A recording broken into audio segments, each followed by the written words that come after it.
Hello and welcome and thanks for stopping by. It's been a while, but we finally make it into the woods on the grey squirrels. This is squirrel shooting with some high-tech kit, and this is Team Foxer. Straight between the eyes.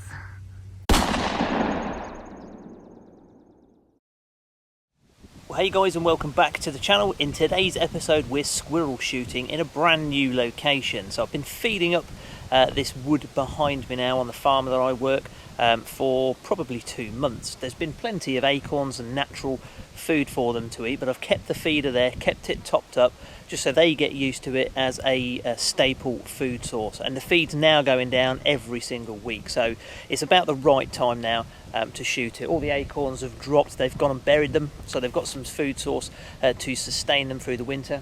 But as we'll see in a second, we're going to go in here and just move. So I'm going to shoot it tomorrow morning, but there's a log I need to move that's a tree that's fallen down, so I've got the chainsaw. They're going to whip that out of the way and get the hide seated. The hide I'm going to be using is actually a pop-up hide from Bushware. If it goes well, I'll probably put a more permanent structure in place like the one we've had at other locations. So let's get this done, and then we'll fast forward to tomorrow morning when hopefully we'll be shooting some squirrels.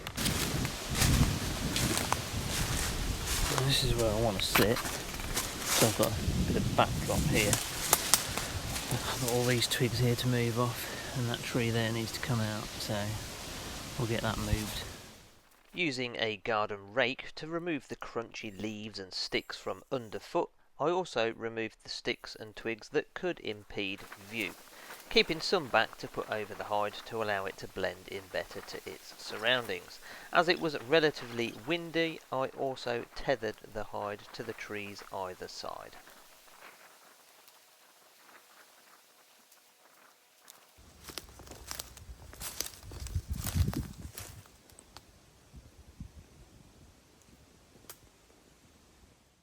And looking back at where I'll be shooting from the feed location, it's a nice dark area to sit.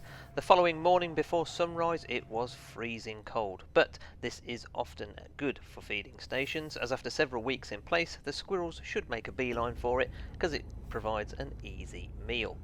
Under the crest of the moon, I had to check the zero on the scope, having had it off to film some rats the other night with a thermal scope. You'll see some snippets of that coming up shortly.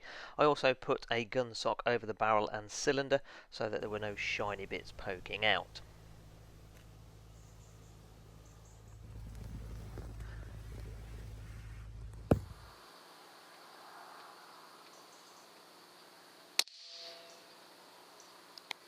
Adjustments made.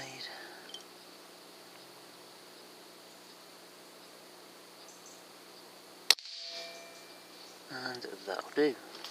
So to help me spot this morning, I'm using the new Condor LH35L with a laser rangefinder.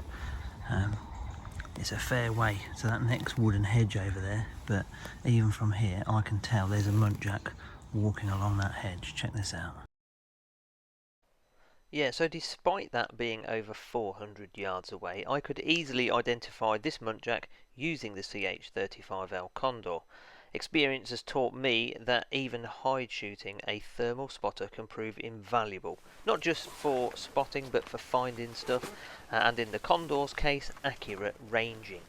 After around 25 minutes of me being finally settled, I spot our first customer of the morning.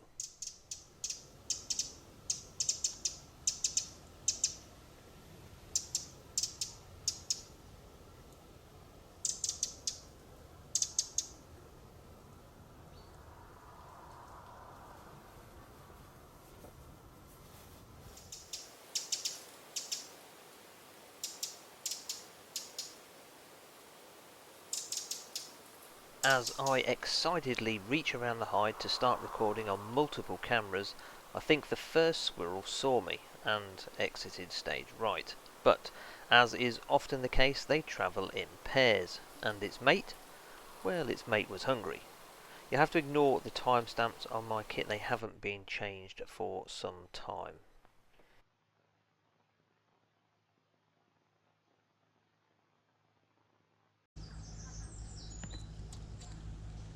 It's also still quite early and actually a lot darker than it looks on camera, so the image quality will get better as the morning progresses.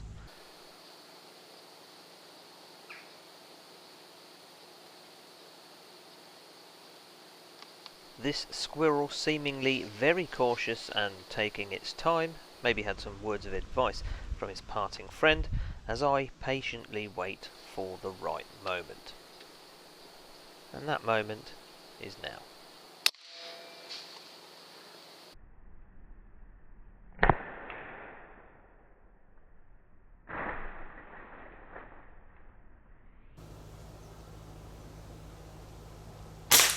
The FAC rated S510 at half whack does give a good thwack.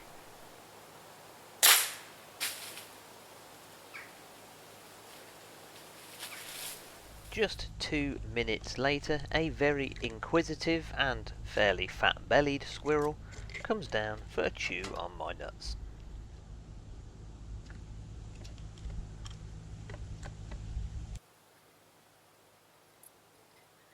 You'll see during this session several of the squirrels take a keen interest in the GoPro, but clearly it's not enough to put them off.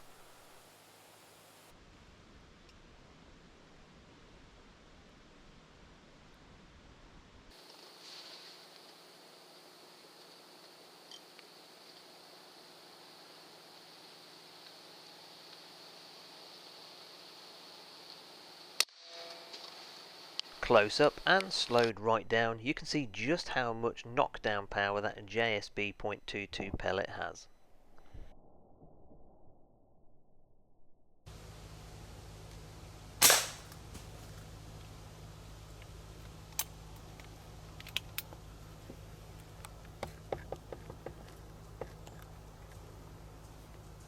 Once again, despite this squirrel having thrashed itself into the ivy and out of plain sight, I don't have to break cover to see if it's dispatched humanely enough. I can see it's expired using the Condor thermal spotter. And speaking of thermal, I've got some full thermal action coming up before the end of the month, along with a chance of one of you to win an Olight just in time for Christmas, so make sure you're subscribed and have that notification bell on so you don't miss any future action.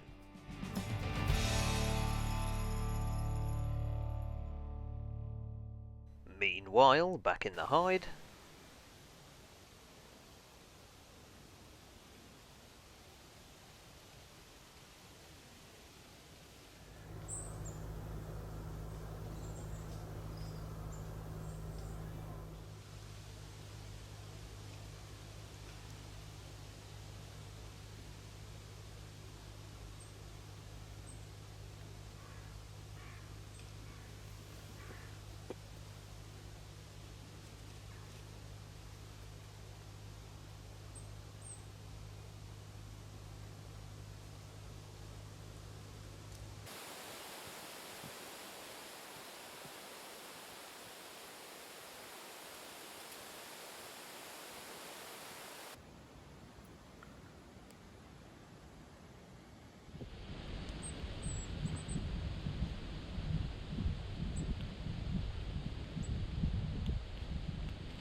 this squirrel clearly put off by a more dominant squirrel in the pecking order.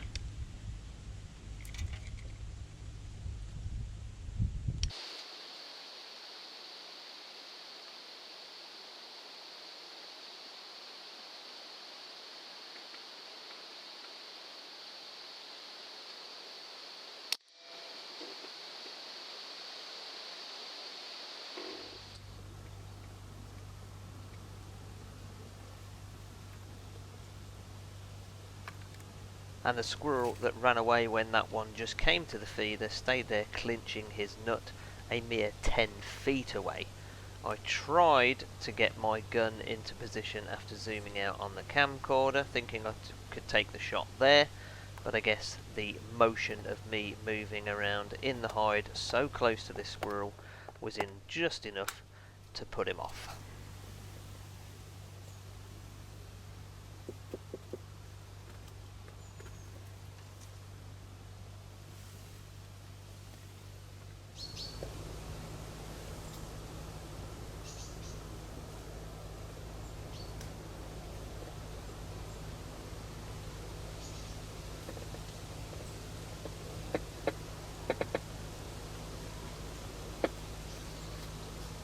was actually paying attention to the squirrel on the floor because I could see it. I actually missed the one that was already on the feeder. So I must have been napping. Hey Dave.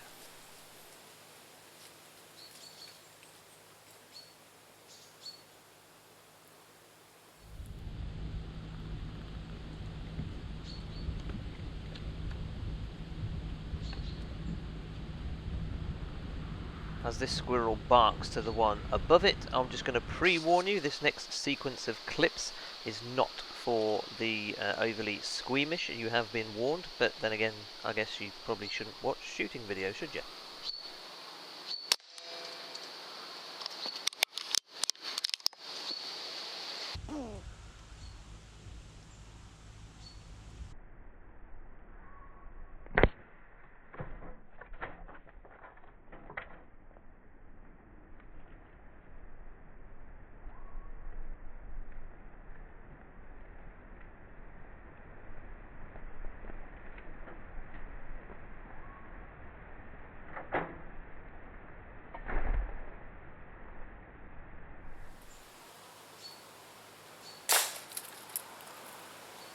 Well, I can't say I blame his mate for not hanging around after seeing and hearing that.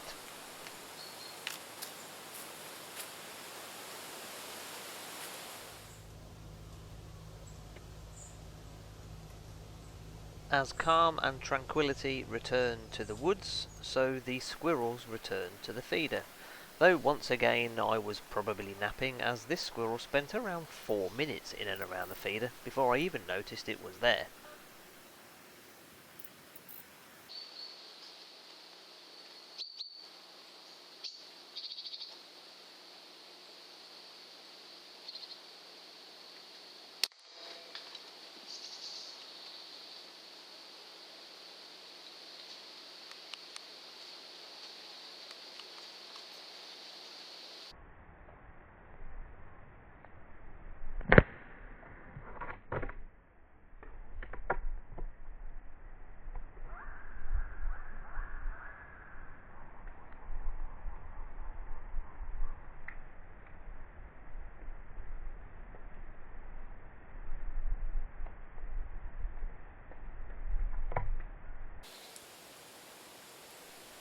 Despite the devastating headshot, trust me, that squirrel is dead. It is pure nerves and electrodes firing in the muscle system, causing that squirrel to thrash around.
9.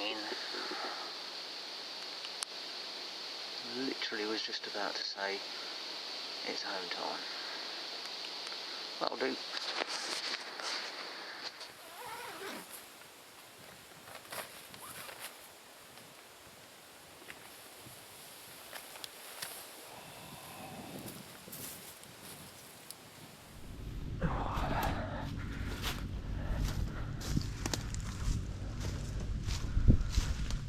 Right, let's have a look and see what sort of carnage we've got over here. I was literally about to pack up and this big fat one went and plonked itself down on the feeder and I shot him. This is him actually, right between the eyes. What we got? 1, 2, 3, 4, 5, 6, 7, 8 and 9. That's a good result. A bit of splatter on the stick, a little bit of splatter on the GoPro, but tell you what, that's a good result. We've definitely thinned them out in here for sure. Don't let that sun fool you. It is bloody cold. So I'm done up like an Eskimo. I've got my thermal hat, my face thing on. I've got a thermal layer under this. I've got my joggers on underneath these. And I've got welly warmers in my neoprene wellies as well. But that is a good result. I'm happy with that. 9 down. Look at that. Straight on top of the head.